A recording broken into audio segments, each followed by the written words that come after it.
Satgas TMMD ke-111 Kodim 0212 TS, Prada Ahmad Wahidi Nasution membantu masyarakat menderes di pasir, lingkungan pasir bidang Kecamatan Angkola, Sangkunur, Kabupaten Tapanuli Selatan. Di sela-sela kesibukan dalam mengejar target TMMD ke-111 Kodim 0212 TS, anggota Satgas menyempatkan diri dalam membantu semua aktivitas warga, baik memasak, memanen tanaman, membuat sangkar burung, dan lain-lain. Kali ini anggota Satgas TMMD membantu warga dalam menderes pohon karet milik warga setempat. Tampak banyak sekali pohon karet yang sudah layak untuk dideres dan diambil getahnya untuk dijual. Terima kasih saya ucapkan kepada Satgas TMMD yang ke-111 Kodim 0212 Tapanuli Selatan yang telah mendampingi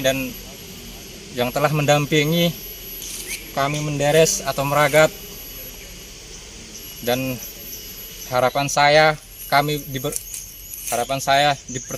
supaya cepat selesai akses jalan ini supaya mempermudah kami mengeluarkan hasil produksi kami. Terima kasih.